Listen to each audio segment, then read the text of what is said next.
Hello, welcome to Real Talk. I am your host, Paul Britton, just a regular old movie review show. And on the movie review show, we got a potpourri of movies. I would say that you would be hard pressed to find any connection between the four movies I will be reviewing this evening, other than I just happened to see them all on the same weekend. The first movie I'm going to be doing is a movie that was out in 2025 and that had been set up to try to maybe get some award nominations. I'm sure that it got a few in some of like the indie awards and that sort of thing. It's a British film, so it's probably nominated for several BAFTAs. And this is okay, so this is the debut for both in writing and directing, debut for a guy named Harry Lighton, brand new to the scene, and just kind of hits one hits one out of the park. It stars Harry Melling, from Harry Potter movie fames, plays Harry's cousin Dudley, and Alexander Skarsgård of Skarsgård fame. That he's, if you're not, if you get all the Skarsgårds confused, he's the big burly handsome one from True Blood, who has been making like bonkers amazing movie selections of late, you know including like most recently, well, not most recently, but relatively recently, Infinity Pool with Mia Goth and some other things. uh Skarsgård plays a biker, and Melling plays a sort of reserved, introverted guy who is being set up on dates by his mom, and is he's gay, and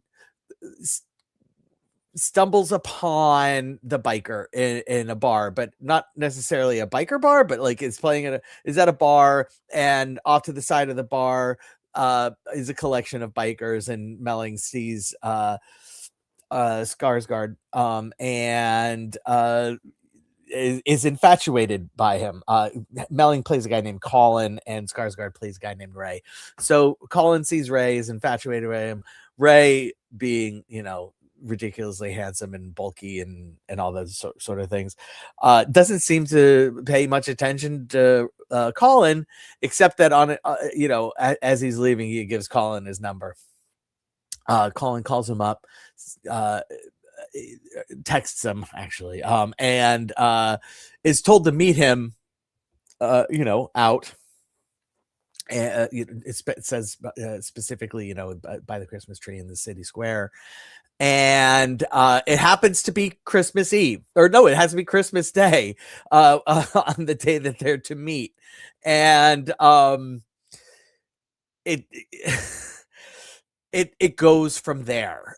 Basically, Ray chooses Colin to be his sub. And Ray is a dom who is very dom, and Colin is a sub who is learning that he's actually pretty okay with being a sub. And I mean, this movie spares no punches. This movie has all of the this is not a sort of non-sexual sub dom relationship like you see in the beginning of Secretary, for example.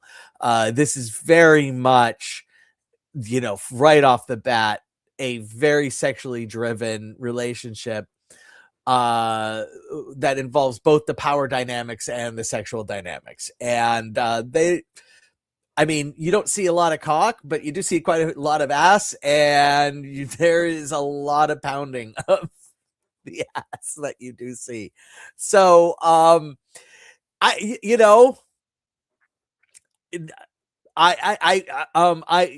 look, the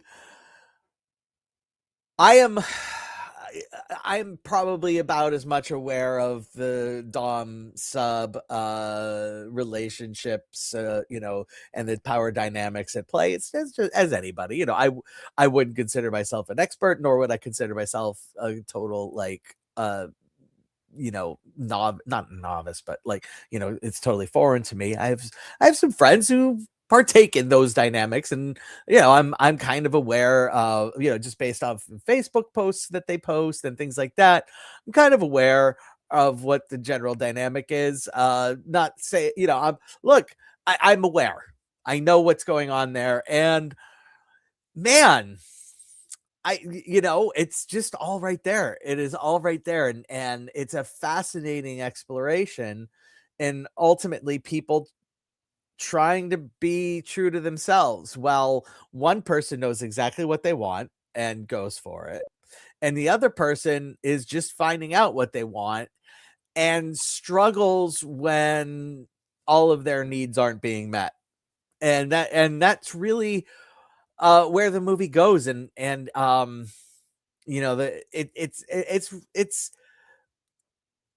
yes, shocking. You know, we don't normally see these sorts of things on screen, on film, but also,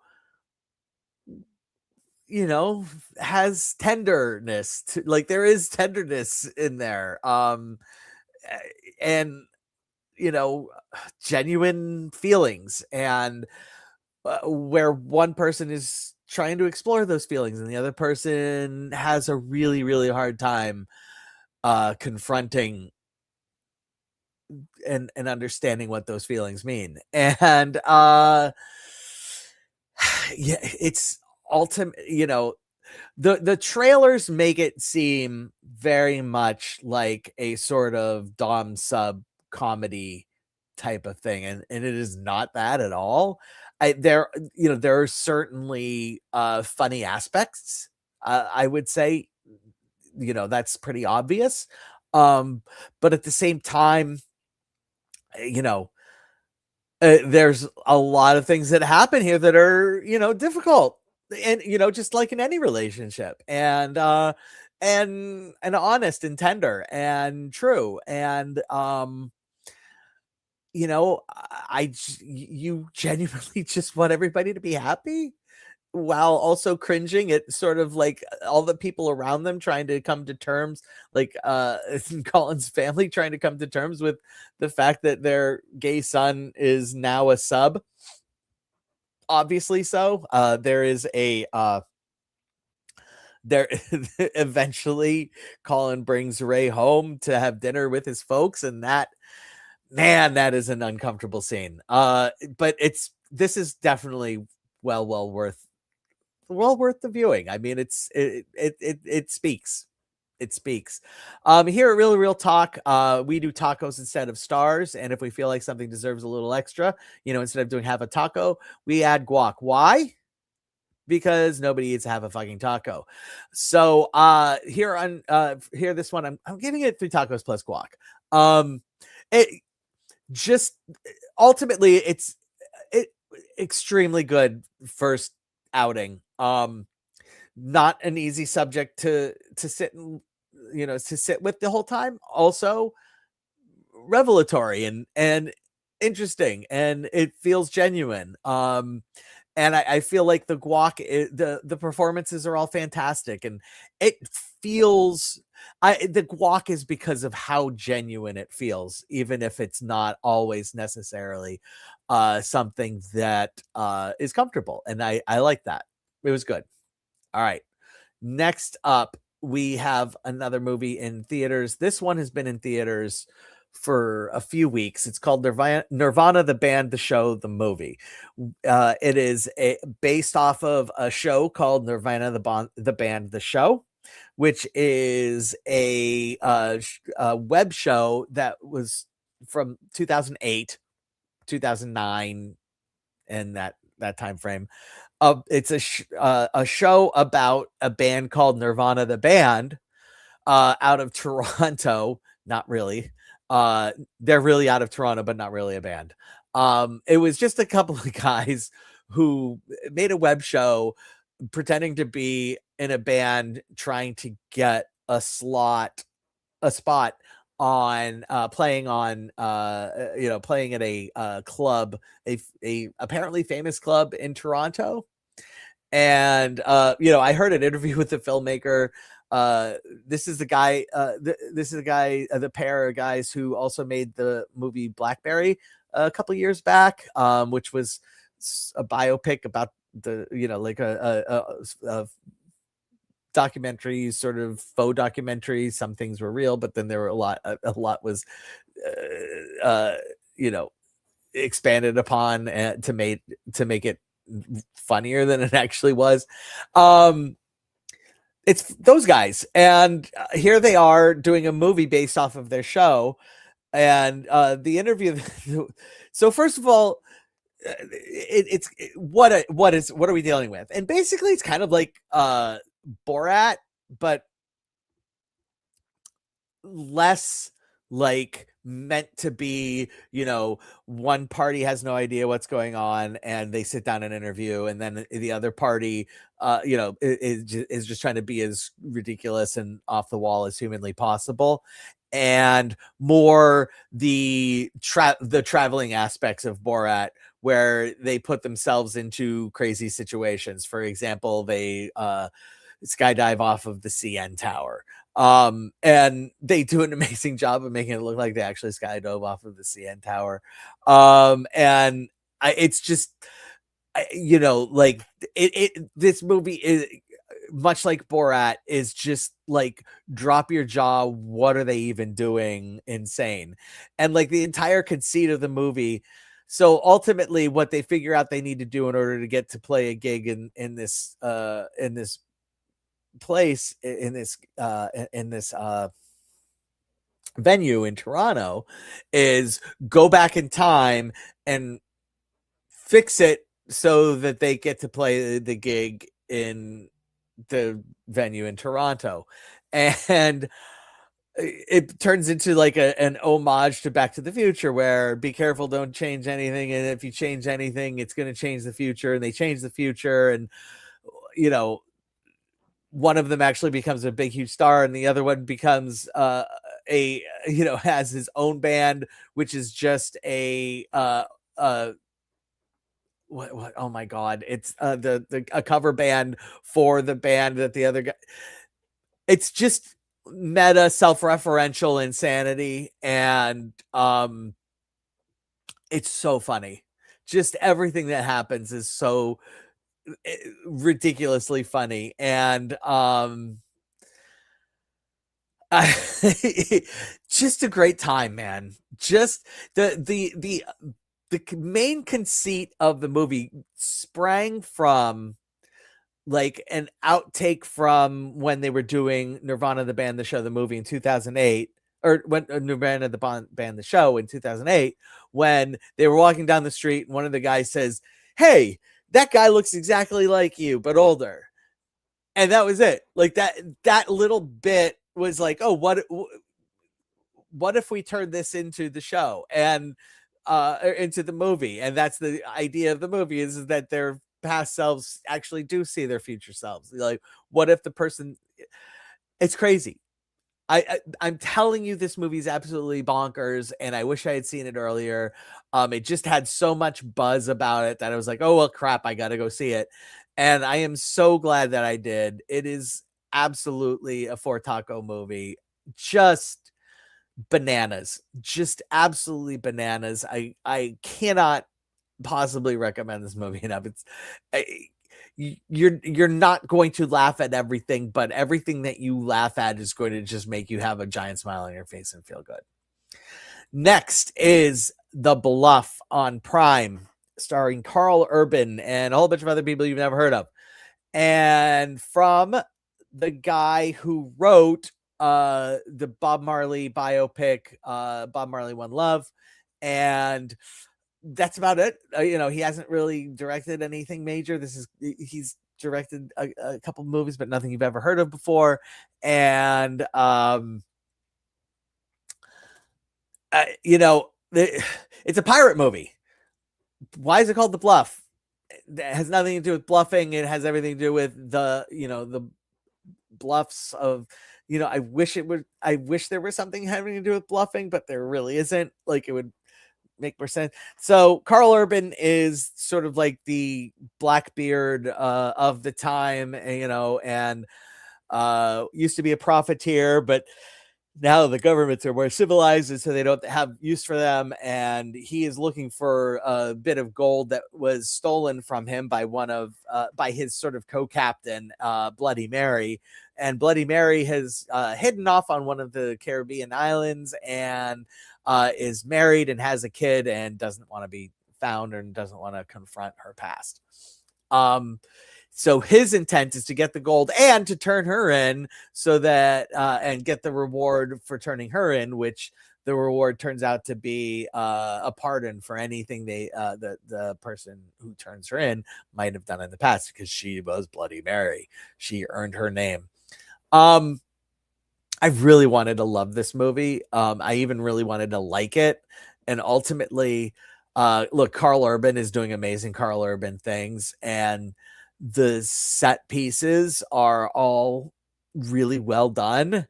But man, everything that strings the movie together between the set pieces has issues. Not and just doesn't feel cohesive. It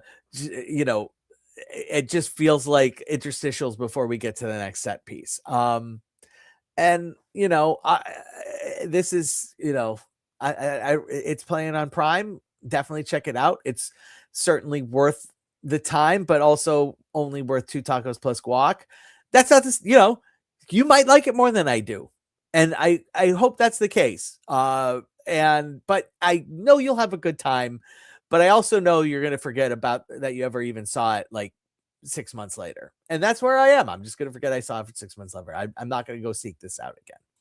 The final movie, In the Blink of an Eye. This is on Hulu. This one okay. I want to talk about this one for reals here. And this is a movie from Andrew Stanton. Andrew Stanton, who is like an OG Pixar guy. He's been with Pixar, like he was the second animator they hired at Pixar, OG Pixar. He has written and directed, he co-directed Finding Nemo. He directed and wrote Wall-E. He co-wrote just about every fucking Pixar movie you can imagine. He is the voice of Crush and the voice of Zurg. I mean, just the voice of Crush is just friggin' amazing, and I love it. I love that this fucking guy is Crush. And so this is on Hulu, and it just kind of feels like it's a script from Colby Day. Colby Day has written a couple other things, Lead Follow, Spaceman, For All Mankind. Not quite as accomplished as Andrew Stanton, obviously, but it just feels like something where Andrew Stanton, he read the script and was just like, I really want to do this movie. And because he has made multi-billion dollars for Pixar, somebody at Searchlight Pictures, who's produced this movie, owned by Disney, said, yeah, okay, do whatever the fuck you want. You've made us $1 billion. Your budget's $8 million. Have fun. And so he went off and made this sweeping story of human survival. And by sweeping, I mean there are 3 storylines that you're following at once. One is from 45,000 years ago. One is roughly from today. It starts from today, but then the person goes forward. The 2 main characters go forward. That segment stars Rashida Jones and Daveed Diggs. And then one in 2498 or something like that, starring Kate McKinnon as an astronaut looking to settle a distant planet because they've fucked the Earth up and they have to go find a distant planet to settle. Look, I watched this movie because it had Kate McKinnon in it. That's it. And then when I saw it had Rashida Jones in it also, I was like, bonus. That's awesome. Now it is a Kate McKinnon in a serious role. Kate McKinnon, which also means that you're gonna get like side jokes and silly faces, because that's just what Kate McKinnon does and can't help it. But you have the added bonus of having a director who understands how to find the humanity in a story. And that this movie is literally about humanity. So 45,000 years ago, we're following a Neanderthal family, mom, dad, daughter, another infant child who of we don't know what sex that infant child is, and another on the way. And the difficulties of living 45,000 years ago as Neanderthals, and we see that they are, during their struggles, they are adopted into a community of Homo sapiens, and the daughter marries one of the Homo sapiens, and it's just, it's that it's there's no subtitles on what they say. It's just it's just, this is human survival.